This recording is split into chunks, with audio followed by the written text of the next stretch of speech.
ಸ್ನೇಹಿತರೆ, ಹೇಗಿರುತ್ತೆ ನೀವು ಒಂದು ದೀಪದಲ್ಲಿ ಸಿಕ್ಕಾಕೊಂಡು ಊಟ ನೀರಿಲ್ಲದೆ ಒದ್ದಾಡ್ತಿದ್ರೆ ಅದೇ ರೀತಿ ಸರ್ವೈವಲ್ ಮೂವಿಯನ್ನು ನಾವೀಗ ನೋಡ್ತಿರೋದು.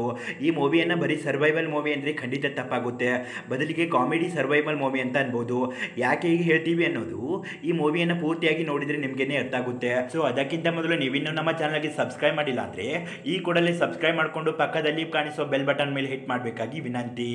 ಮೂವಿಯ ಮೊದಲ ಸೀನಲ್ಲಿ ನಮ್ಮ ಹೀರೋನ ತೋರಿಸ್ತಾರೆ. ಹೀರೋ ಫೋನಲ್ಲಿ ಹಲೋ ಯಾರು ಅಂತ ಕೇಳಿದಾಗ ಆ ಕಡೆಯಿಂದ ಸರ್ ನೀವು ನಮ್ಮ ಬ್ಯಾಂಕಿಂದ ಸಾಲ ತಗೊಂಡು 2 ವರ್ಷ ಆಗ್ತಾ ಇದೆ, ಆದರೆ ನೀವು ಮಾತ್ರ ಅದಕ್ಕೆ ಅಸಲನ್ನು ಕಟ್ಟಿಲ್ಲ ಬಡ್ಡಿನೂ ಕಟ್ಟಿಲ್ಲ, ಆದ್ದರಿಂದ ನಿಮ್ಮ ಬಡ್ಡಿಗೆ ಚಕ್ರ ಬಡ್ಡಿ ಬಿದ್ದಿದ್ದರಿಂದ ನಿಮ್ಮ ಲೋನ್ ಈಗ 5 ಲಕ್ಷ ಆಗಿದೆ. ಸೊ ಯಾವಾಗ ಬಂದು ಅಮೌಂಟನ್ನು ಪೇ ಮಾಡ್ತೀರಿ ಅಂತ ಕೇಳ್ತಿರ್ಬೇಕಾದ್ರೆ ಹೀರೋ ಫೋನನ್ನು ಕಟ್ ಮಾಡಿಬಿಡ್ತಾನೆ. ನೋಡಿದರೆ ನಮ್ಮ ಹೀರೋ ಈ ರೀತಿ ತುಂಬ ಕಡೆ ಸಾಲ ಮಾಡಿದ್ರಿಂದ ದೊಡ್ಡ ಸಾಲಗಾರ ಆಗಿರ್ತಾನೆ. ಅಷ್ಟೇ ಅಲ್ಲದೆ ಆತ ಮಾಡ್ತಿದ್ದ ಕೆಲಸ ಕೂಡ ಈಗ ಹೋಗ್ಬಿಟ್ಟಿರುತ್ತೆ. ಆದ್ದರಿಂದ ಸಾಯೋದಕ್ಕೆ ಅಂತ ನದಿಯ ಬ್ರಿಡ್ಜ್ ಮೇಲೆ ಬಂದು ನಿಂತಿರ್ತಾನೆ. ಅಷ್ಟೇ ಅಲ್ಲದೆ ನಮ್ಮ ಹೀರೋಗೆ ಫ್ಯಾಮಿಲಿ ಆಗಲಿ ಫ್ರೆಂಡ್ಸ್ ಆಗಲಿ ಅಥವಾ ರಿಲೇಷನ್ ಆಗಲಿ ಯಾರು ಅಂದರೆ ಯಾರೂ ಕೂಡ ಇರೋದಿಲ್ಲ. ಆದ್ದರಿಂದ ಸಾವು ಒಂದೇ ಒಳ್ಳೆ ದಾರಿ ಅಂತ ನೀರಿಗೆ ಹಾರಿಬಿಡ್ತಾನೆ. ಆದರೆ ಸಾಯೋದಕ್ಕೂ ಸಹ ಇವನಿಗೆ ಅದೃಷ್ಟ ಇಲ್ಲ ಅನಿಸುತ್ತೆ. ಯಾಕಂದರೆ ನೀರಲ್ಲಿ ಮುಳುಗಿ ಸಾಯದೆ ನದಿ ತೀರಕ್ಕೆ ಬಂದು ಬಿದ್ದಿರ್ತಾನೆ. ಅನಂತರ ಕಾನ್ಶಿಯಸ್ಗೆ ಬಂದು ಅಯ್ಯೋ ನಾನು ಇನ್ನೂ ಸತ್ತೋಗಿಲ್ವಾ ಅಂತ ತುಂಬ ಬಾಧೆ ಪಡ್ತಾ ಇರ್ತಾನೆ. ನಂತರ ಫೋನ್ ತೆಗೆದು ನೋಡ್ತಾನೆ, ಫೋನ್ ನೀರಿಗೆ ಬಿದ್ದಿದ್ದರಿಂದ ಡೆಡ್ ಆಗಿರುತ್ತೆ. ಇದಾದ್ಮೇಲೆ ಮುಂದೆ ಇರೋ ಒಂದು ದೊಡ್ಡ ಬಿಲ್ಡಿಂಗ್ ಅನ್ನು ನೋಡ್ತಾ ಆ ಬಿಲ್ಡಿಂಗ್ ಇಂದ ನಾನು ಜಂಪ್ ಮಾಡಿದ್ರೆ ಖಂಡಿತ ಸತ್ತೋಗ್ತೀನಿ, ಆದ್ರಿಂದ ಅಲ್ಲಿಗೆ ಹೋಗಬೇಕು ಅಂತ ನಮ್ಮ ಹೀರೋ ಆ ದ್ವೀಪದ ಇನ್ನೊಂದು ಸೈಡ್ಗೆ ಹೋಗಿ ನೋಡ್ತಾನೆ. ಆದರೆ ಯಾವ ಕಡೆ ನೋಡಿದ್ರು ಬರೀ ಸುತ್ತಮುತ್ತ ಬರೀ ನೀರೇ ಇರುತ್ತೆ. ಯಾವ ಕಡೆಯಿಂದ ಸಿಟಿಗೆ ಹೋಗೋದಕ್ಕೆ ದಾರಿನೇ ಇರೋದಿಲ್ಲ. ಸರಿ ಆ ಬ್ರಿಡ್ಜ್ ಪಿಲ್ಲರ್ ಮೇಲಿಂದ ಎಸ್ಕೇಪ್ ಆಗೋಣ ಅಂತ ನೋಡಿದ್ರೆ ಆ ಪಿಲ್ಲರ್ ಫುಲ್ಲಿ ಪ್ಲೇನ್ ಆಗಿರುತ್ತೆ. ಮೇಲಿರೋದಕ್ಕೆ ಸ್ವಲ್ಪ ಕೂಡ ಗ್ರಿಪ್ ಇರೋದಿಲ್ಲ. ಆದ್ರಿಂದ ಅವತ್ತು ಒಂದಿನ ರಾತ್ರಿಯಲ್ಲಿರೋ ವೇಸ್ಟ್ ಪೇಪರ್ಸ್ ಅನ್ನೇ ಬೆಡ್ಶೀಟ್ ರೀತಿ ಹಚ್ಕೊಂಡು ನಿದ್ದೆ ಹೋಗ್ತಾನೆ. ನೆಕ್ಸ್ಟ್ ಡೇ ಒಂದು ದೊಡ್ಡ ಶಿಪ್ ನ ಸೌಂಡ್ ಬಂದಿದ್ರಿಂದ ಆ ಶಿಪ್ ಇರೋ ಕಡೆ ಎದ್ದು ಬಿದ್ದು ಓಡೋಗ್ತಾನೆ.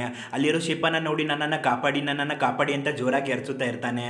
ಆಗ ಶಿಪ್ ಅಲ್ಲಿರೋ ಪ್ಯಾಸೆಂಜರ್ ಒಬ್ರು ನಮ್ಮ ಹೀರೋ ಜಾಲಿಯಾಗಿ ಕೈ ಮಾಡ್ತಿದ್ದಾನೆ ಅಂತ ಅದಕ್ಕೆ ಅವನು ಕೂಡ ಹಾಯ್ ಅಂತ ತುಂಬಾ ಖುಷಿಯಿಂದ ಕೈ ಮಾಡ್ತಿರ್ತಾನೆ. ಈ ಕಡೆ ನಮ್ಮ ಹೀರೋ ಮಾತ್ರ ಅಯ್ಯೋ ಪುಣ್ಯಾತ್ಮ, ನಾನು ನಿನಗೆ ಹಾಯ್ ಬಾಯ್ ಎಲ್ಲ ತೋರಿಸ್ತಾ ಎಂಜಾಯ್ ಮಾಡ್ತಿಲ್ಲ, ಈ ದ್ವೀಪದಲ್ಲಿ ಸಿಕ್ಕಾಕೊಂಡಿದ್ದೀನಿ, ದಯವಿಟ್ಟು ನನ್ನನ್ನು ಕಾಪಾಡು ಅಂತಿರ್ತಾನೆ. ಆದರೆ ಎಷ್ಟೊತ್ತಿಗಾಗಲಿ ಆ ಶಿಪ್ ಕೂಡ ಅಲ್ಲಿಂದ ಹೊರಟೋಗ್ಬಿಡುತ್ತೆ. ಇದರಿಂದ ನಮ್ಮ ಹೀರೋಗೆ ಸಿಕ್ಕಾಪಟ್ಟೆ ಬೇಜಾರಾಗೋಗುತ್ತೆ. ಅನಂತರ ಅಲ್ಲಿರೋ ಮರಳಲ್ಲಿ HELP ಹೆಲ್ಪ್ ಅಂತ ಬರೆದು ಇದನ್ನು ನೋಡಿ ಆದರೂ ಯಾರಾದರೂ ಹೆಲ್ಪ್ಗೆ ಬರ್ಬೋದು ಅಂತ ಯೋಚನೆ ಮಾಡ್ತಾ ಒಂದು ಕಡೆ ಕೂತಿರ್ತಾನೆ. ವಿಪರ್ಯಾಸ ಸಂಗತಿ ಅಂದರೆ ಆ ದೊಡ್ಡ ಬಿಲ್ಡಿಂಗ್ ಮೇಲಿಂದ ಹೋಗಿ ಜಿಗಿದು ಸಾಯೋದಕ್ಕೆ ಅಂತ ನಮ್ಮ ಹೀರೋ ಇಷ್ಟೆಲ್ಲ ಕಷ್ಟಪಡ್ತಿರ್ತಾನೆ. ಇದಾದ ನಂತರ ಅವನ ಫೋನನ್ನು ಬಿಸಿನಲ್ಲಿ ಒಣಗಿಸಿ ಮತ್ತೆ ಬ್ಯಾಟರಿಯನ್ನು ಫೋನ್ಗೆ ಹಾಕಿ ಫೋನನ್ನು ಸ್ಟಾರ್ಟ್ ಮಾಡೋದಕ್ಕೆ ಟ್ರೈ ಮಾಡ್ತಾನೆ. ಲಕ್ಕಿಲಿ ಫೋನ್ ಕೂಡ ಆನ್ ಆಗಿಬಿಡುತ್ತೆ. ಆದರೆ ಫೋನಲ್ಲಿ ಒಂದೇ ಒಂದು ಪಾಯಿಂಟ್ ಚಾರ್ಜಿಂಗ್ ಇರುತ್ತೆ. ಆದ್ದರಿಂದ ಸರಿ ಅಂತ ಬೇಗ ಪೊಲೀಸರಿಗೆ ಕಾಲ್ ಮಾಡಿ ಸರ್ ನಾನು ಒಂದು ದ್ವೀಪದಲ್ಲಿ ಸಿಕ್ಕಾಕೊಂಡಿದ್ದೀನಿ, ಇಲ್ಲಿ ಹತ್ರನೇ ಸಿಟಿ ಇದೆ, ಅಷ್ಟೇ ಅಲ್ಲದೆ ನನ್ನ ಪಕ್ಕದಲ್ಲಿ ಬ್ರಿಡ್ಜ್ ಇದೆ ಅಂತ ಗಾಬರಿಯಾಗಿ ತಪ್ಪಾಗಿ ಲೂಸ್ ಥರ ಲೊಕೇಶನ್ ಅನ್ನು ಹೇಳ್ತಿರ್ತಾನೆ. ಅದರಿಂದ ಯಾರೋ ಕುಟ್ಕ ಇರ್ಬೋದು ಅಂತ ಪೊಲೀಸರು ಫೋನ್ಸ್ ಅನ್ನು ಕಟ್ ಮಾಡಿ ಬಿಡ್ತಾರೆ. ಅದರಿಂದ ನಮ್ಮ ಹೀರೋ ಮತ್ತೆ ಫೋನ್ ಕಾಲ್ಗೆ ಟ್ರೈ ಮಾಡ್ತಾನೆ. ಆದರೆ ಈ ಬಾರಿ ಫೋನ್ ಸ್ವಿಚ್ ಆಫ್ ಆಗಿಬಿಡುತ್ತೆ. ಇದರಿಂದ ನಮ್ಮ ಹೀರೋನು ಕೋಪದಿಂದ ಫೋನನ್ನು ಬಿಸಾಕಿ ಬಡ್ದಾಕ್ಬಿಡ್ತಾನೆ. ಅನಂತರ ತುಂಬ ಹೊತ್ತು ಯೋಚನೆ ಮಾಡಿ ಸ್ವಿಮ್ ಮಾಡಿ ಆ ಕಡೆ ಹೋಗೋಣ ಅಂತ ಸ್ವಿಮ್ ಮಾಡೋದಕ್ಕೆ ಸ್ಟಾರ್ಟ್ ಮಾಡ್ತಾನೆ. ಆದರೆ ಭಯಬದ್ದು ಮತ್ತೆ ಓಡಿ ಬಂದುಬಿಡ್ತಾನೆ. ಯಾಕಂದರೆ ನಮ್ಮ ಹೀರೋಗೆ ಸ್ವಿಮ್ಮಿಂಗ್ಗೆ ಬರೋದಿಲ್ಲ. ಸರಿ ಅಂತ ಸಿಟಿಗೆ ಹೋಗಿ ಸಾಯೋ ಬದಲು ಇಲ್ಲೇ ಸತ್ತೋಗೋಣ ಅಂತ ತನ್ನ ಟೈಯನ್ನೇ ಒಂದು ಗಿಡಕ್ಕೆ ಹಾಕಿ ಹಗ್ಗದಂತೆ ನೇಣು ಹಾಕೊಳ್ತಿರ್ತಾನೆ. ಆದರೆ ಸರಿಯಾಗಿ ಅದೇ ಸಮಯಕ್ಕೆ ಅರ್ಜೆಂಟಾಗಿ ಲೂಸ್ ಮೋಷನ್ ಬಂದುಬಿಡುತ್ತೆ. ಆದ್ದರಿಂದ ಬೇರಿ ಓಡ್ತಾ ಪೊದೆಗಳ ಮಧ್ಯೆ ಕೂತ್ಕೊಂಡು ಟಾಯ್ಲೆಟ್ ಮಾಡಿಬಿಡ್ತಾನೆ ಹುಡುಗ. ಆದರೆ ಅದೇ ಸಮಯಕ್ಕೆ ಹಸಿವು ಕೂಡ ಆಗಿಬಿಡುತ್ತೆ. ಆದ್ದರಿಂದ ಮುಂದೆ ಇರೋ ಹೂವನ್ನು ಬಾಯಲ್ಲಿ ಇಟ್ಕೊಂಡು ಸುಮ್ಮನೆ ಟೇಸ್ಟ್ ಅನ್ನೋದು ನೋಡ್ತಿರ್ತಾನೆ. ಆದರೆ ಅದರಿಂದ ಜೇನುತುಪ್ಪದಂಥ ಸ್ವೀಟ್ ಆಗಿರೋ ರಸ ಬರ್ತಿರುತ್ತೆ. ಆದ್ದರಿಂದ ಪೂರ್ತಿಯಾಗಿ ಗಿಡದ ಹೂಗಳನ್ನು ಟಾಯ್ಲೆಟ್ ಮಾಡ್ತಾನೆ ತಿಂದು ಬಿಡ್ತಾನೆ. ಅಷ್ಟೇ ಅಲ್ಲದೆ ಕುಡಿಯೋ ನೀರಿಗಾಗಿ ನಮ್ಮ ಹೀರೋಗೆ ತೊಂದರೆನೇ ಇರೋದಿಲ್ಲ. ಯಾಕಂದರೆ ಆ ದ್ವೀಪದ ಸುತ್ತಮುತ್ತ ಇರೋದು ನದಿ ನೀರು, ಆದ್ದರಿಂದ ಅದನ್ನೇ ಕುಡಿತಾ ಇರ್ತಾನೆ. ಇದಾದ ಮೇಲೆ ಸಂಜೆ ಹೊತ್ತಿಗೆ ಅವನಿಗೆ ಮತ್ತೆ ಹಸಿವಾಗುತ್ತೆ. ಆದ್ದರಿಂದ ಸತ್ತೋಗ್ತೀನಿ ಅಂತ ಅಲ್ಲಿರೋ ಮಶ್ರೂಮನ್ನು ತಿಂದು ಸಾಯೋದಕ್ಕೆ ರೆಡಿ ಆಗ್ತಾನೆ. ಆದರೆ ಆ ಮಶ್ರೂಮಲ್ಲಿ ಪಾಯ್ಸನ್ ಇರದೇ ಇದರಿಂದ ಆತ ಮತ್ತೆ ಸಾಯದೆ ಬದುಕುಳಿತಾನೆ. ಅನಂತರ ಕತ್ತಲಾಗುವಷ್ಟರಲ್ಲಿ ಬೆಂಕಿ ಹಚ್ಚಬೇಕು ಅಂತ ಒಂದು ಕಡ್ಡಿ ಹಿಡಿದು ಉಜ್ಜುತ್ತಾ ಕೂತ್ಕೋತಾನೆ. ಆದರೆ ಎಷ್ಟೊತ್ತು ಉಜ್ಜಿದ್ರೂ ಸ್ವಲ್ಪ ಕಿಡಿ ಕೂಡ ಕ್ರಿಯೇಟ್ ಆಗ್ತಿರೋದಿಲ್ಲ. ಆದ್ದರಿಂದ ಟಿವಿಯಲ್ಲಿ ಬರೋ ಬೇರ್ಗಿಲ್ಸನ್ನು ನೀನು ಹಚ್ಚಿದ್ರೆ ಬರುತ್ತೆ, ನಾನು ಹಚ್ಚಿದ್ರೆ ಬರೋಲ್ಲ ಅಂತ ಸುಮ್ಮನೆ ಬೈತಾ ಇರ್ತಾನೆ. ಅನಂತರ ಅದೇ ಟೆನ್ಷನಲ್ಲಿ ಒಂದು ಸಿಗರೇಟ್ ಆದರೂ ಸೇದಿ ಬಿಡೋಣ ಅಂತ ಜೋಬ್ಗೆ ಕೈ ಹಾಕ್ತಾನೆ. ಕೈ ಹಾಕಿದಾಗಲೇ ಅವನಿಗೆ ಗೊತ್ತಾಗುತ್ತೆ ಅವನ ಹತ್ರ ಆಲ್ರೆಡಿ ಲೈಟರ್ ಇದೆ ಅಂತ. ಅನಂತರ ಆ ಲೈಟರ್ ಸಹಾಯದಿಂದ ಬೆಂಕಿ ಹಚ್ಚಿ ಅವತ್ತು ರಾತ್ರಿ ಅಲ್ಲೇ ಪಕ್ಕದಲ್ಲಿ ನಿದ್ದೆ ಹೋಗಿಬಿಡ್ತಾನೆ. ಸರಿ ಅಂತ ಬೆಳಗ್ಗೆ ಎದ್ದವನೇ ಆ ಐಲ್ಯಾಂಡಲ್ಲಿ ಏನಾದರೂ ಸಿಗುತ್ತೆ ಅಂತ ಹುಡುಕಾಟ ನಡೆಸ್ತಿರ್ಬೇಕಾದ್ರೆ ಕೆಲವು ಬಟ್ಟೆ, ಪಾತ್ರೆ, ಸಾಮಾನು, ಬಾಟಲ್ಸ್ ಈ ರೀತಿ ಕೆಲವು ವಸ್ತುಗಳು ಸಿಗ್ತವೆ. ಹಾಗೆ ಮುಂದೆ ಬಂದಾಗ ಅಲ್ಲೊಂದು ಒಡೆದೋಗಿರೋ ಬೋಟ್ ಸಿಗುತ್ತೆ. ಅದನ್ನು ಮನೆ ರೀತಿ ಮಾಡಿಕೊಂಡು ಸ್ಟೇ ಆಗೋದಕ್ಕೆ ಸ್ಟಾರ್ಟ್ ಮಾಡ್ತಾನೆ ಹುಡುಗ. ಆಮೇಲೆ ಮಧ್ಯಾಹ್ನದ ಹೊತ್ತಿಗೆ ಹಸಿವಾಗಿದ್ರಿಂದ ಆ ಲ್ಯಾಂಡ್ ಒಳಗೆ ಬರೋ ಬರ್ಡ್ಸ್ ಅನ್ನು ಹಿಡಿಯೋದಕ್ಕೆ ಟ್ರೈ ಮಾಡ್ತಾನೆ. ಆದರೆ ಅವು ಮಾತ್ರ ಅವನ ಬಲೆಗೆನೆ ಬೀಳ್ತಾ ಇರೋದಿಲ್ಲ. ಸರಿ, ನದಿಯಲ್ಲಿ ತುಂಬಾ ಮೀನುಗಳೆಲ್ಲ ಇರುತ್ತೆ, ಅವನ್ನಾದ್ರೂ ಹಿಡಿಯೋಣ ಅಂತ ಆಗ್ಲೇ ಸಿಕ್ಕಿರೋ ಪೋರ್ಗೆ ಒಂದು ಉದ್ದವಾದ ಕಡ್ಡಿ ಹಾಕಿ ಮೀನಿಗೆ ಚುಚ್ಚೋಣ ಅಂತ ಫೋರ್ಸ್ ಆಗಿ ಮೀನಿನ ಮೇಲೆ ಅಮುಕ್ತಾನೆ. ಆದರೆ ಮೀನಿಗೆ ಚುಚ್ಚೋದ್ರ ಬದಲು ಅವನ ಕಾಲಿಗೆ ಚುಚ್ಕೊಂಡು ಇಂಜುರಿ ಮಾಡಿಕೊಟ್ಬಿಡ್ತಾನೆ. ಆಮೇಲೆ ಐಲ್ಯಾಂಡ್ ಅಲ್ಲಿ ಮರಗಳ ಮೇಲಿರೋ ಮೊಟ್ಟೆಗಳನ್ನ ನೋಡಿ ಸರಿ ಆ ಮೊಟ್ಟೆಗಳನ್ನಾದ್ರೂ ತಗೊಂಡು ಆಮ್ಲೆಟ್ ತರ ಮಾಡ್ಕೊಳ್ಳೋಣ ಅಂತ ಮರದ ಮೇಲೆ ಎತ್ತೋದಕ್ಕೆ ಟ್ರೈ ಮಾಡ್ತಾನೆ. ಆದ್ರೆ ನಮ್ಮ ಹೀರೋಗೆ ಮರ ಕೂಡ ಹತ್ತೋದಕ್ಕೆ ಬರಲ್ಲ. ಸರಿಯಾಗಿ ಅದೇ ಸಮಯಕ್ಕೆ ಮೇಲಿಂದ ಒಂದು ಪಕ್ಷಿ ಹೀರೋನ ತಲೆ ಮೇಲೆ ಮೋಷನ್ ಮಾಡಿಬಿಡುತ್ತೆ. ಆವಾಗ ನಮ್ಮ ಹೀರೋ ಚೀ ಅಂತ ಬೋಟಲ್ಲಿರೋ ಒಂದು ಶಾಂಪೂ ಬಕೆಟಿಂದ ನದಿ ನೀರಲ್ಲಿ ತಲೆ ವಾಶ್ ಮಾಡ್ಕೊತಿರ್ತಾನೆ. ಆದ್ರಿಂದ ಆ ನೊರೆ ನೀರಿಂದ ಅಲ್ಲಿರೋ ಕೆಲವು ಮೀನುಗಳು ಸತ್ತೋಗಿ ಮೇಲ್ಗಡೆ ಬಂದು ತೇಲ್ತಾ ಇರ್ತವೆ. ಆಗ ನಮ್ಮ ಹೀರೋಗೆ ತುಂಬಾನೇ ಸಂತೋಷವಾಗಿಬಿಡುತ್ತೆ. ಆದ್ರಿಂದ ಆ ಮೀನನ್ನ ಬೆಂಕಿಯಲ್ಲಿ ಚೆನ್ನಾಗಿ ಬೇಯಿಸಿ ತಿನ್ನೋದಕ್ಕೆ ಸ್ಟಾರ್ಟ್ ಮಾಡ್ತಾನೆ. ಅನಂತರ ಹೊಟ್ಟೆ ತುಂಬಿದ್ರಿಂದ ಅಲ್ಲೇ ಕಣ್ ತುಂಬ ನಿದ್ದೆ ಮಾಡ್ತಿರ್ಬೇಕಾದ್ರೆ ಅವನು ತಿಂದು ಬಿಸಾಕಿದ ಮೀನಿನ ಮುಳ್ಳುಗಳನ್ನು ಒಂದು ಪಾರಿವಾಳ ತಿಂದು ಅಲ್ಲೇ ಸತ್ತೋಗುತ್ತೆ. ಮರುದಿನ ಬೆಳಗ್ಗೆ ನಮ್ಮ ಹೀರೋ ನಿದ್ದೆಯಿಂದ ಎದ್ದು ಆ ಪಾರಿವಾಳನ್ನು ನೋಡಿ ತುಂಬಾನೇ ಖುಷಿ ಪಡ್ತಾನೆ. ಅನಂತರ ಮಧ್ಯಾಹ್ನದ ಹಸಿವಾಗಿದ್ರಿಂದ ತುಂಬಾನೇ ಎಂಜಾಯ್ ಮಾಡ್ತಾ ಆ ಪಾರಿವಾಳನ್ನು ಕೂಡ ಫ್ರೈ ಮಾಡಿ ತಿಂದು ಬಿಡ್ತಾನೆ. ಅನಂತರ ಮತ್ತೆ ಕಣ್ ತುಂಬ ನಿದ್ದೆ ಹೊಡಿತಿರ್ತಾನೆ. ಇಲ್ಲಿಗೆ ಈ ಸೀನ್ ಕಟ್ ಆಗಿ ಈ ಕಡೆ ಮೂವಿಯ ಹೀರೋಯಿನ್ ಅನ್ನ ನಮಗೆ ತೋರಿಸ್ತಾರೆ. ಆಕ್ಚುಲಿ ನಮ್ಮ ಹೀರೋಯಿನ್ ಒಂದು ರೀತಿ ವಿಚಿತ್ರ ಸ್ವಭಾವದೊಳಗಿರ್ತಾಳೆ. ಆಶ್ಚರ್ಯ ಅಂದ್ರೆ ಇವಳು ತನ್ನ ರೂಮಿಂದ ಹೊರಗಡೆ ಬರೋದು ಬಿಟ್ಟು 3 ವರ್ಷ ಆಗ್ತಿರುತ್ತೆ. ಯಾಕೆ ಹೀಗೆ ಅಂದ್ರೆ ಈಕೆ ಪ್ರಕಾರ ಈಕೆ ಬಿಟ್ಟು ಉಳಿದವರೆಲ್ಲ ಏಲಿಯನ್ಸ್ ಅಂತ ಭಾವಿಸಿರ್ತಾಳೆ. ಆದ್ರಿಂದ ಯಾರ ಜೊತೆಗೂ ಇರ್ತೆ ಯಾರ ಜೊತೆ ಕೂಡ ಮಾತನಾಡದೆ ಒಂಟಿಯಾಗಿ ಫೇಕ್ ಐಡಿ ಯೂಸ್ ಮಾಡಿಕೊಂಡು ಸೋಷಿಯಲ್ ಮೀಡಿಯಾದಲ್ಲಿ ಟೈಮ್ ಸ್ಪೆಂಡ್ ಮಾಡ್ತಿರ್ತಾಳೆ. ಅಷ್ಟೇ ಅಲ್ಲದೆ ಡೇ 1 ಇಂದ ಹೀರೋಯಿನ್ ನಮ್ಮ ಹೀರೋನ ಗಮನಿಸ್ತಾ ಇರ್ತಾಳೆ.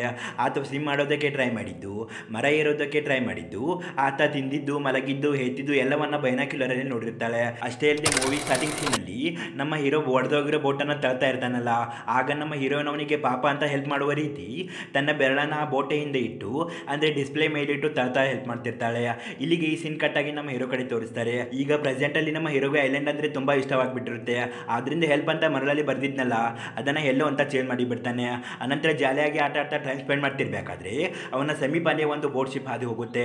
ಆದ್ರೆ ನಮ್ಮ ಹೀರೋ ಆ ಶಿಪ್ ಹತ್ರ ಹೆಲ್ಪ್ ಕೇಳೋದು ಬಿಟ್ಟು ಅವರಿಗೆ ಕಾಣದಂತೆ ಒಂದು ಮರದ ಹಿಂದೆ ಅವಿಸ್ಕೋತಾನೆ. ಆಗ ಅವನ ಕಾಲಡಿ ಬಿದ್ದಿರೋ ನೂಡಲ್ಸ್ ಪ್ಯಾಕೆಟ್ ಅನ್ನ ನೋಡಿ ಅವನಿಗೆ ಬಾಯಲ್ಲಿ ನೀರು ಬರೋದಕ್ಕೆ ಸ್ಟಾರ್ಟ್ ಆಗುತ್ತೆ. ನೋಡಿದ ಇದರಲ್ಲಿ ಮಸಾಲೆ ಮಾತ್ರವೇ ಇರುತ್ತೆ. ಇದರಿಂದ ಹೀರೋ ಹೇಗಾದ್ರೂ ಮಾಡಿ ನೂಡಲ್ಸ್ ಅನ್ನ ತಿನ್ನಲೇಬೇಕು ಅಂತ ಹಠ ಶುರುವಾಗುತ್ತೆ. ಈ ನೂಡಲ್ಸ್ ತಿನ್ನೋದಕ್ಕಾದ್ರೂ ನಾನು ಬದುಕಬೇಕಂತ ಕೂತ್ಕೋತಾನೆ. ಹೀಗೆ ನಿಂತಲ್ಲಿ ಕೂತಲ್ಲಿ ಅಷ್ಟೇ ಇಲ್ಲದೆ ಮಲಗಿರುವಾಗ ಕೂಡ ನೂಡಲ್ಸ್ ಬಗ್ಗೆ ಏನೋ ಕನಸು ಬೀಳ್ತಿರುತ್ತೆ. ಅಷ್ಟೇ ಇಲ್ಲದೆ ಅವನು ಚಿಕ್ಕವನಿದ್ದಾಗ ಅವನ ತಾಯಿ ನೂಡಲ್ಸ್ ತಿನ್ನು ಅಂತ ತುಂಬಾ ಫೋರ್ಸ್ ಮಾಡ್ತಿರ್ತಾರೆ. ಆದ್ರೆ ನಮ್ಮ ಹೀರೋ ಮಾತ್ರ ತಿಂತಾನೆ ಇರೋದಿಲ್ಲ. ಅದನ್ನ ಈಗ ನೆನಪಿಸಿಕೊಂಡು ಆಗ್ಲೇನೆ ತಿನ್ಬೇಕಿತ್ತು ಅಂತ ಅವನಿಗೆ ಸುಮ್ಮನೆ ಬೈಕೋತಾ ಇರ್ತಾನೆ. ಮರುದಿನ ಬೆಳಗ್ಗೆ ಹೀರೋಗೆ ಮತ್ತೆ ಅದೇ ಆಸೆ ನೂಡಲ್ಸ್ ತಿನ್ಬೇಕು ಅನ್ನೋದು. ಆಗ ನಮ್ಮ ಹೀರೋಗೆ ಸಡನ್ ಆಗಿ ಒಂದು ಉಪಾಯ ಹೊಳೆಯುತ್ತೆ. ಅದೇನಂದ್ರೆ ಇವನು ಸ್ಟೇ ಮಾಡ್ತಿರೋ ಬೋಟ್ ಮೇಲೆ ತುಂಬಾ ಬರ್ಡ್ಸ್ಗಳು ಮೋಷನ್ ಮಾಡಿರ್ತವೆ. ಹಾಗಾದ್ರೆ ಆ ಪಕ್ಷಿಗಳ ಮೋಷನ್ ಅಲ್ಲಿ ಏನಾದರೂ ಧಾನ್ಯ ಅಥವಾ ಬೀಜಗಳು ಇದ್ದೇ ಇರುತ್ತೆ. ಅದನ್ನ ತಗೊಂಡು ವ್ಯವಸಾಯ ಮಾಡಿ ಅದರ ಮುಖಾಂತರ ನೂಡಲ್ಸ್ ಮಾಡೋದಕ್ಕೆ ಪ್ಲಾನ್ ಮಾಡ್ತಾನೆ. ಅದರಿಂದ ಆ ಬೋಟ್ ಮೇಲಿರೋ ಬರ್ಡ್ ಮೋಷನ್ ಎಲ್ಲ ಕೆತ್ತಿ ತೆಗೆದು ಅದರಲ್ಲೂ ಧಾನ್ಯಗಳನ್ನು ವ್ಯವಸಾಯ ಭೂಮಿಯಲ್ಲಿ ಹಾಕ್ತಾನೆ. ಅನಂತರ ಅವುಗಳಿಗೆ ಗೊಬ್ಬರದ ರೀತಿ ಅವನ ಮೋಷನ್ ಅನ್ನೇ ಅವುಗಳಿಗೆ ಹಾಕಿ ಬಿಡ್ತಾನೆ. ಅನಂತರ ಅವನ ತೋಟದಲ್ಲಿರುವ ಒಂದು ಬಂಡೆಯನ್ನು ಶ್ರಮ ಹಾಕಿ ತರ್ತಿರ್ಬೇಕಾದ್ರೆ ಅವನ ದೇಹದ ಮೇಲಿರೋ ಬೆವರು ತುಂಬಾ ಸಾಲ್ಟಿ ಮತ್ತು ಸ್ವೀಟ್ ಅನಿಸ್ತಿದ್ರಿಂದ ಪಾಪ ಅವನ ಬಾಡಿಯನ್ನು ಅವನೇ ನೆಕ್ಕಿಕೊಳ್ತಿರ್ತಾನೆ. ಆಮೇಲೆ ಅವನು ಹಾಕಿರೋ ಸೀಡ್ಸ್ ಅನ್ನ ಬೇರೆ ಯಾವ ಪಕ್ಷಿಗಳು ತಿನ್ನಬಾರ್ದು ಅಂತ ಅವುಗಳಿಗೆ ಭಯ ಹುಟ್ಟಿಸೋದಕ್ಕೆ ಅಂತ ಅವನ ಡ್ರೆಸ್ ಅನ್ನೆಲ್ಲ ಒಂದು ಕಟ್ಟಿಗೆ ಹಾಕಿ ಅದನ್ನ ಒಂದು ಗೊಂಬೆ ರೀತಿ ರೆಡಿ ಮಾಡ್ತಾನೆ. ಹೀಗೆ ದಿನಾಲೂ ವ್ಯವಸಾಯ ಮಾಡೋದು, ಆ ನೂಡಲ್ಸ್ ಪ್ಯಾಕೆಟ್ ಅನ್ನು ನೋಡ್ತಾ ಕನಸು ಕಾಣೋದು, ಇದೇ ಅವನ ಪ್ರವೃತ್ತಿ ಆಗಿಬಿಟ್ಟಿರುತ್ತೆ. ಅಷ್ಟೇ ಅಲ್ಲದೆ ನಮ್ಮ ಹೀರೋ ಇಷ್ಟೆಲ್ಲ ಕಷ್ಟಪಡ್ತಿರೋದು ಈ ಕಡೆ ದಿನಾಲೂ ಹೀರೋಯಿನ್ ವಾಚ್ ಮಾಡ್ತಾ ಅವನ ಫೋಟೋವನ್ನು ತೆಗೆದುಕೊಂಡಿರ್ತಾಳೆ. ಇದಾದ್ಮೇಲೆ ಹೀರೋಯಿನ್ಗೆ ನಮ್ಮ ಹೀರೋನ ಜೊತೆ ಹೇಗಾದ್ರೂ ಮಾತಾಡಬೇಕು ಅನ್ನೋ ಆಸೆ ಹುಟ್ಟುತ್ತೆ. ಆದ್ರಿಂದ ಅವಳು ಒಂದು ಚೀಟಿಯಲ್ಲಿ ಏನನ್ನೋ ಬರೆದು ಅದನ್ನ ಒಂದು ಬಾಟಲ್ ಒಳಗೆ ಹಾಕಿ ಹೆಲ್ಮೆಟ್ ಹಾಕೊಂಡು 3 ವರ್ಷದ ನಂತರ ಫಸ್ಟ್ ಟೈಮ್ ಹೊರಗಡೆ ಬರ್ತಾಳೆ. ಬಂದವಳೆ ನಮ್ಮ ಹೀರೋ ಸಿಗಾಕೊಂಡಿರೋ ದ್ವೀಪದ ಬ್ರಿಡ್ಜ್ ಮೇಲೆ ಬಂದು ಆ ಬಾಟಲ್ ಅನ್ನ ಎಸಿತಾಳೆ. ಆದ್ರಿಂದ ಮರುದಿನ ಬೆಳಗ್ಗೆ ಹೀರೋಯಿನ್ ಬೇನಾಕ್ಯುಲರ್ ಅಲ್ಲಿ ಹೀರೋ ಏನಾದರೂ ರಿಪ್ಲೈ ಮಾಡಿದ್ದಾನ ಅಂತ ನೋಡ್ತಾಳೆ. ಆದ್ರೆ ನಮ್ಮ ಹೀರೋ ರಿಪ್ಲೈ ಮಾಡೋದು ಬೇಡಿ, ಅವಳು ಎಸಿದ್ದ ಪೇಪರ್ ಕೂಡ ಅವನಿಗೆ ಸಿಕ್ಕಿರೋದಿಲ್ಲ. ಇದರಿಂದ ನಮ್ಮ ಹೀರೋನಿಗೆ ತುಂಬಾನೇ ಬೇಜಾರಾಗುತ್ತೆ. ಇಲ್ಲಿಗೆ ಈ ಸೀನ್ ಕಟ್ಟಾಗಿ ನಮ್ಮ ಹೀರೋ ಕಣ್ಣಲ್ಲಿ ತೋರಿಸ್ತಾರೆ.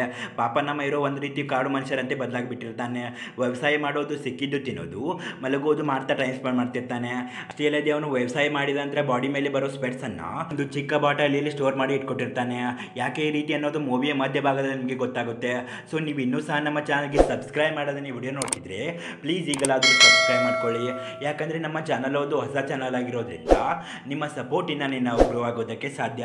ಪ್ಲೀಸ್ ಫ್ರೆಂಡ್ಸ್, ನೆಕ್ಸ್ಟ್ ಸೀನಲ್ಲಿ ನಮಗೆ ತೋರಿಸ್ತಾರೆ. ಹೀಗೆ ನಮ್ಮ ಹೀರೋ ವ್ಯವಸಾಯ ಮಾಡ್ತಿರ್ಬೇಕಾದ್ರೆ ಅಲ್ಲಿ ಒಂದು ಚಿಕ್ಕದಾದ ಸಸಿ ಬಂದಿರುತ್ತೆ. ಅದು ಯಾವ ಧಾನ್ಯದ ಸಸಿ ಅಂತಲೂ ನಮ್ಮ ಹೀರೋಗೆ ಗೊತ್ತಾಗ್ತಿರೋದಿಲ್ಲ. ಸರಿ ಅಂತ ಇದಾದ್ಮೇಲೆ ನಮ್ಮ ಹೀರೋ ದ್ವೀಪದೊಳಗೆ ಸುತ್ತಾಡ್ತಿರ್ಬೇಕಾದ್ರೆ ನೋಡಬೇಕಾದ್ರೆ ನಮ್ಮ ಹೀರೋಯಿನ್ ಬಿಸಾಕಿರೋ ಬಾಟಲ್ ಹೀರೋಗೆ ಸಿಗುತ್ತೆ. ಅದರಿಂದ ಅದರೊಳಗಿರೋ ಪೇಪರನ್ನು ಓಪನ್ ಮಾಡಿ ನೋಡಿದರೆ ಆ ಪೇಪರಲ್ಲಿ ಹೆಲೋ ಅಂತ ಬರೆದಿರುತ್ತೆ. ಅದರಿಂದ ನಮ್ಮ ಹೀರೋಗೆ ತುಂಬ ಅಂದರೆ ತುಂಬಾ ಸಂತೋಷವಾಗುತ್ತೆ ಮತ್ತು ನನ್ನನ್ನು ಯಾರೋ ವಾಚ್ ಮಾಡ್ತಿದ್ದಾರೆ ಅನ್ನೋದು ಅವನಿಗೆ ಕನ್ಫರ್ಮ್ ಆಗುತ್ತೆ. ಆದ್ದರಿಂದ ಇನ್ನು ಮುಂದಾದರೂ ಸ್ವಲ್ಪ ಡೀಸೆಂಟ್ ಆಗಿರೋಣ ಅಂತ ಆ ಗೊಂಬೆಗೆ ಹಾಕಿರೋನು ಪ್ಯಾಂಟ್ ತೊಗೊಂಡು ಹಾಕೋತಾನೆ. ಆದ್ದರಿಂದ ಆ ಮರಳಲ್ಲಿ ನೀವು ಹೋಗಿದ್ದೀರಾ ಅಂತ ಬರೆದು ಪಕ್ಕದಲ್ಲಿ ನಿಂತು ಕೈ ತೋರಿಸ್ತಿರ್ತಾನೆ. ಇದನ್ನು ನೋಡಿ ನಮ್ಮ ಹೀರೋಯಿನ್ಗೆ ತುಂಬಾ ಸಂತೋಷವಾಗಿ ಆಕೆ ಕೂಡ ಸುಮ್ಮನೆ ಹಾಯ್ ಅಂತ ಕೈ ತೋರಿಸ್ತಿರ್ತಾಳೆ. ಅನಂತರ ಮತ್ತೊಂದು ಪೇಪರಲ್ಲಿ ಏನನ್ನೋ ಬರೆದು ಬಾಟಲ್ ಒಳಗೆ ಹಾಕಿ ಮತ್ತೆ ಐಲ್ಯಾಂಡ್ಗೆ ಬಿಸಾಕ್ತಾಳೆ. ಮತ್ತೆ ಬಾಟಲ್ ಹೀರೋಗೆ ಸಿಕ್ಕು ಅದರಲ್ಲಿ ನಾನು ಚೆನ್ನಾಗಿದ್ದೀನಿ ನೀವು ಹೇಗಿದ್ದೀರಾ ಅಂತ ಬರೆದಿರುತ್ತೆ. ಆದ್ದರಿಂದ ಹೀರೋ ಮತ್ತೆ ಆ ಮರಳಲ್ಲಿ ನಾನು ಕೂಡ ಚೆನ್ನಾಗಿದ್ದೀನಿ ಥ್ಯಾಂಕ್ಸ್ ಅಂತ ಬರೀತಾನೆ. ಹೀಗೆ ದಿನಗಳು ಕಳೆಯುತ್ತೆ. ಒಂದು ದಿನ ನಮ್ಮ ಹೀರೋ ಒಂದು ಕಡೆ ಕೂತ್ಕೊಂಡಿರ್ಬೇಕಾದ್ರೆ ಅವನು ಮಾಡಿಟ್ಟಿರೋ ಗೊಂಬೆ ಅಲ್ಲಾಡ್ತಾ ಇರುತ್ತೆ. ಇದ್ಯಾಕೆ ಶೇಕ್ ಆಗ್ತಿದೆ ಅಂತ ನಮ್ಮ ಹೀರೋ ಆ ಗೊಂಬೆಯನ್ನು ಬೇರೆ ಕಡೆ ಶಿಫ್ಟ್ ಮಾಡ್ತಿರ್ಬೇಕಾದ್ರೆ ಅದರ ಹಿಂದೆ ಒಂದು ಜೋಳದ ಗಿಡ ಬೆಳೆದಿರುತ್ತೆ.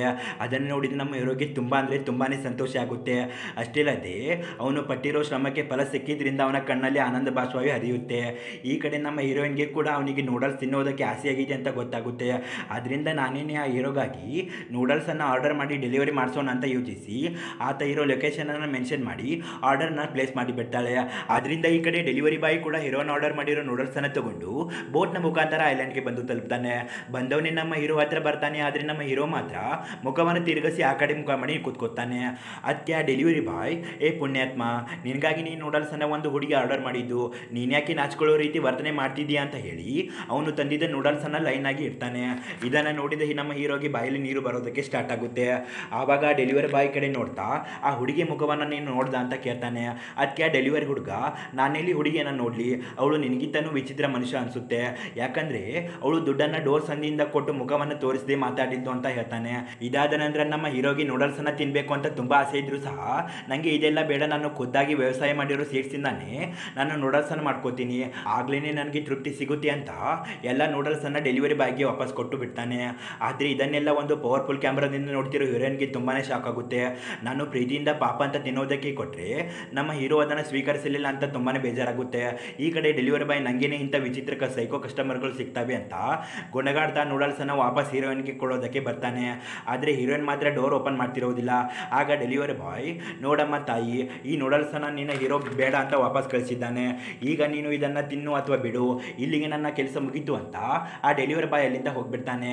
ಹೀರೋನ ಫೀಲಿಂಗ್ಸನ್ನು ಅರ್ಥ ಮಾಡ್ಕೊಂಡ ಹೀರೋಯಿನ್ ಒಂದು ಚೀಟಿಯಲ್ಲಿ ಐ ಆಮ್ ಸಾರಿ ಅಂತ ಬರೆದು ಆ ದ್ವೀಪಕ್ಕೆ ಬಿಸಾಕ್ತಾಳೆ. ಇದನ್ನು ನೋಡಿದ ಹೀರೋ ಕೂಡ ಹೀರೋನ್ಗೆ ಖುಷಿಯಾಗೋ ರೀತಿ ಮರಳಲ್ಲಿ ಏನನ್ನೋ ಟ್ರೈ ಮಾಡಿ ಮರಳಲ್ಲಿ ಸಿಮ್ ಮಾಡ್ತಾ ಆಕೆಯನ್ನು ನಗಿಸ್ತಾ ಇರ್ತಾನೆ. ಹೀಗಿರಬೇಕಾದ್ರೆ ಕೊನೆಗೆ ಅವನ ಫೇವ್ರೇಟ್ ಫುಡ್ ಕುಕ್ ಮಾಡಿರೋ ದಿನ ಬಂದೇ ಬಿಡುತ್ತೆ.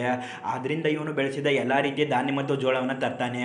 ಅದನ್ನೆಲ್ಲ ಒಂದು ರೀತಿ ಹಿಟ್ಟಾಗಿ ಮಾಡಿ ಅದನ್ನು ಲೈನ್ ಆಗಿ ಕತ್ತರಿಸಿ ನೂಡಲ್ಸ್ ರೀತಿ ಮಾಡಿ ಮೂವಿ ಮೊದಲು ಸಿಕ್ಕಿದ್ದ ಮಸಾಲೆ ಮತ್ತು ತರಕಾರಿ ಈ ರೀತಿ ಎಲ್ಲವನ್ನ ಮಿಕ್ಸ್ ಮಾಡಿ ಬೇಯಿಸಿ ತಿಂದು ನೋಡ್ತಾನೆ.